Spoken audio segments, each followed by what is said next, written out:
Jennifer, two quick questions. On the metro developments, when do you anticipate that will be fully operational on what it does? The schedule right now is 2021. 2021, 2020, early 2022. Yeah, so, yeah. And as best anyone can, the ordinance predict it, when will the long bridge be complete? The second long bridge? There isn't a completion date at this point. Yeah. That schedule will be worked out during they're doing 10% conceptual design now. When they come up with the cost estimate, that's going to include a preliminary schedule. But you can imagine it's going to take a couple years of design, then 4, 5, 6 years to build. 8 or 10 years from now, probably a best case scenario. Yeah, it's, we will have more detail on the schedule. I think, you know, the Long Bridge itself is going to be the construction process, I think, a minimum of 36 months, they're saying, but we'll know more soon. So, and a lot of that does get down to the final design and impacts on private property. And the one thing we didn't mention is, Mike did talk about Maryland Avenue and we have to thread a needle there because of all these new buildings that are being constructed. The Mandarin Oriental Hotel is right there. There's piers there holding that up. Maryland Avenue itself. We did, CSX has been very cooperative in the sense that we needed to request a design exception from them in order to fit all of the tracks in that very, very narrow right-of-way without actually impacting some of the private property, including having to move piers that are holding up Maryland Avenue and in some cases buildings. And so they did approve that design waiver, which we were appreciative of because that would have really impacted the cost of the project and the schedule, the constructability of the project. Been dramatically longer. Yeah, they like to build with 15-foot track center widths. 13 is safe, but they have been building anything new with 15, and they're allowing that to go just under 15. Still going to be safe. There's still places that VRE and Amtrak will use just less than 15 feet. But like Jennifer was saying, and to the question Mr. Malbon had,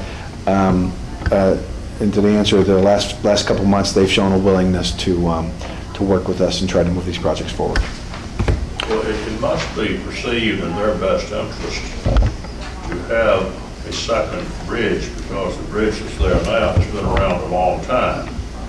And it will eventually have to be replaced, it will have to be closed, and they're out of business. They will maintain that the bridge is fine. There's no structural issues. It doesn't need any major system or major rehabilitation. They will maintain that the new bridge will primarily benefit passenger and commuter rail and not them. We know, though, that there's significant benefits to CSX of taking our trains off of that bridge and allowing that to be freed up for freight. Yeah, plus giving them an alternative if something happens. Oh, redundancy itself is huge. And it will eventually have to have major maintenance. Yeah. I recognize in looking forward at where we're going with DRPT and recognizing the need has been there a while to develop the Long Bridge program. What's next? Do we think about, as I mentioned to Mike a few minutes ago, tunneling to be able to get to locations in the city, if you will, with rail, and the focus, if you will, for increased rail traffic? Even once we build out the Long Bridge facility, I recognize we need to increase the rail traffic to get it off the roads. So are we looking to that concept? Are we thinking down the road about where we are and where we're going long term? Really, I think the two questions. Long term, I think the projects that are in DC to RVA, getting those built out in order to expand capacity and really try to separate passenger freight in the 95 corridor is probably our next highest priority because of the impact that has on the entire state. The rail plan does show some potential expansions of service in other parts of the state. There's been a lot of discussion about the New River Valley. We are trying to also expand service, with more service out to Lynchburg. Those are, you know, in the long term, I think those are, this will all be done incrementally. But just getting this off the ground is probably, as Mr. Smoot said, an 8 to 10 year program of projects to get all of this done and funded within the constrained resources that we have. You did mention tunneling. Early on, they did look at tunneling as part of the Long Bridge study and whether or not it made sense to try to tunnel into DC as opposed to building a new bridge. But that was going, I think, they determined that it wouldn't be feasible, or it wouldn't be cost effective at least, because of some of the angles and the need to go down. It would actually significantly increase the size of the facility. And I think it would have had to come up as close as like Old Town Alexandria is where the portal would have had to be in order to do something like that. So it would have been a gigantic tunnel. And so for that reason, that's why they were looking at the bridge for that. Not just looking beyond the bridge construction and saying, you know, from a policy standpoint, that's what we're about, is looking down the road. So I'm just looking down the road and seeing what we need to be thinking about. I think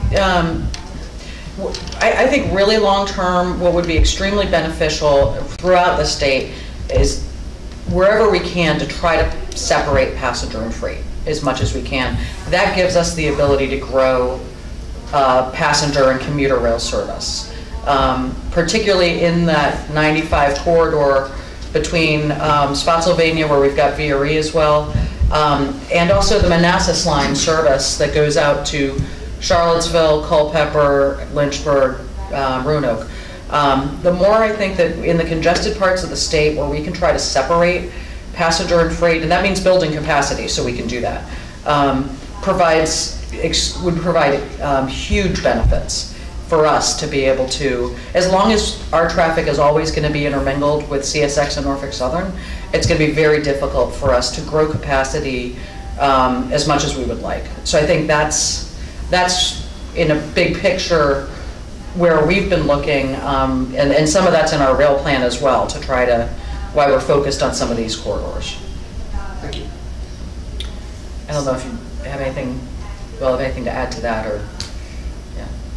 I have a thought, I guess, not on this particular topic, but on related to the cost of Long Bridge and what we're basically, as you said, if we can keep it in public ownership in some manner, it then moves into this category of structure, like we're going to be talking about tomorrow. These big structures that cost a lot of money that you only come back to a little bit more periodically. And I just, I feel like what we're doing right now as part of our work is identifying all the places where we don't have enough money to do the things that need to be done.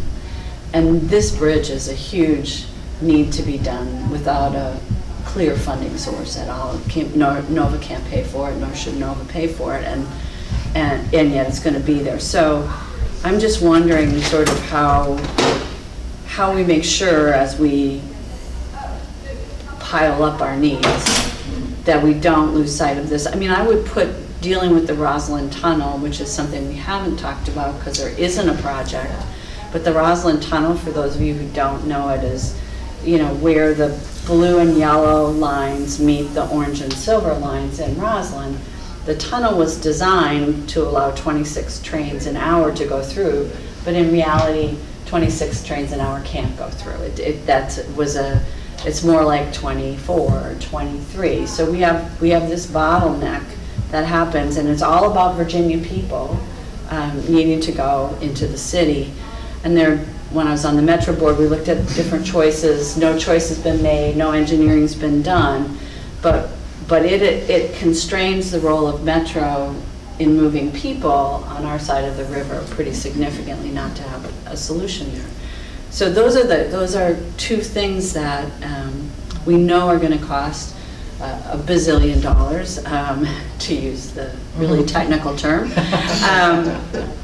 and I just both of those are really important to the Commonwealth's continuing vibrancy and growing economy. And so how we account for those, how we think about those as we move forward, because they're 10 to 12-year projects. There's just no question about it. So, and on that project and the topic of Metro in general, there's for things like that, there are some federal funding sources that are very appropriate for something like that.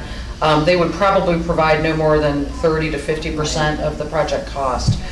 So it would be significant undertaking by the region, not just the state. And I would actually say that while it does move a lot of Virginians into DC, there's a number of more and more people coming from DC out to Tyson's Corner. Absolutely. And so it really is a project of regional significance. They don't get stuck.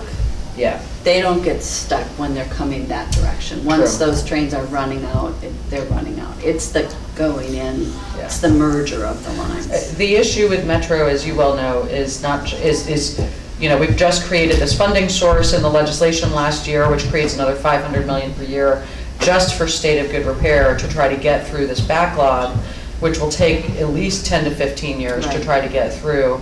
So Metro has not been as focused on expanding that capacity as much as just sort of getting through the safety and state of good repair projects in the short term. But at some point, there will be a need to pivot to looking at those core capacity questions. The Roslyn Tunnel's one. There's other places in the network that there's need for longer platforms, there's need for better connections between stations. That are limiting Metro's ability to expand. I know I get asked a lot about extending Metro out to, Fort Belvoir, or, out to, beyond Springfield, out to Woodbridge. The biggest constraint to expanding Metro anymore is the capacity in the core. And so until those questions get addressed, we really, and I don't know if we'll ever be looking at longer Metro extensions like the Dulles project ever again. I think that's highly unlikely. I think that the needs within the core are too great. But are we having any difficulty buying or acquiring new cars, rail cars? From what I understand, you've got a major competitive situation going on in New York City with about a $20 billion, maybe $10, $20 billion cost in a 10-year program. Got a new manager that's come in from Europe, has some unique ideas, and has said effectively, we haven't spent a lot of money on this facility, meaning the subway system in New York City, for quite some time. And we've got a similar situation, which is what's happened with WMATA in terms of lack of providing new vehicles over time. So I'm just curious whether there's a backlog. The stock of one of those companies just went up about double, I think, in 2 days. I don't know if, so Metro's cars, the last fleet of cars I think were Kawasaki from Japan. I don't know about they're in the process actually of initiating a design process and procurement for the next generation of Metro vehicles. Because the vehicles do need to be retired on a, I think, 30-year basis. They just got the oldest ones out of the system, I think a couple of years ago. They retired the 1000 series. Yeah, they actually have retired 3. And the 5000 series and now. I think 4000 is gone as well. Yeah, so they have some very, very old vehicles in the fleet right now. They did just get, over the past 4 years, I think, 168 new vehicles that were part of what they call the 7000 series. The series are numbered in thousands, I don't know why, but they are. And so they're now looking at the next generation, which will be the 8000 series, which they would probably want to start acquiring within the next 3 to 4 years. That seems very fast. That may be really fast. Very fast. It's a long-term process. It takes years to design these, get them, and do the RFP. There probably will be competition for it though. I know with VRE's case, for example, also they have some impacts that are created to, I know you guys have acquired your past cars in China, is that right? No, they were Japanese. Oh, Japanese, okay. They were built in China, but it was a Japanese company, but they are no longer... They're no longer producing those vehicles, yeah. Yeah, so there's issues like that as well. What is VRE's schedule for vehicle acquisition? Because I know you all just funded a number of new vehicles several years ago. Right. We had looked at going out to bid relatively soon, and the builder, the only responsive person from the last round, or a company from the last round, said we're not going to build in the U.S. anymore. So we weren't quite sure what we were going to do. We got a lot of interest from a Chinese company, but Congress has recently passed a law saying we can't buy Chinese rail cars anymore. Metra in Chicago is the only other commuter rail service that uses the same type of car. So we are coordinating with them right now, and hopefully within the next 2 years we will have new rail cars coming in. Yeah, because that is your expansion plan, your near-term expansion plan, right? It's just to make longer trains. Correct, and we have funding both from Smart Scale and from outside the Beltway concessionaire payment for I think a little over 20 new rail cars. Mm-hmm. Yeah. Okay. Anything else? Any other questions right now? Well, thank you again. I think we've got a little time before the workshop starts. It's at 10, I think. And if there's anything else that we're I should say at our next meeting, one of the topics that we're going to discuss, as you may recall, Chris and his team and the rail team talked with us in September about our market research for Amtrak, and they've been going through a lot of work with focus groups, with surveys, and have been getting a lot of data out of that. So at the December meeting, I think the majority of that, depending on how much time we have and what else we have going on, we'd like to devote to spending a lot of time walking through the results of all of that market research on Amtrak with you too. So, great. Excellent. All right. Thank you. Thank you. Peace.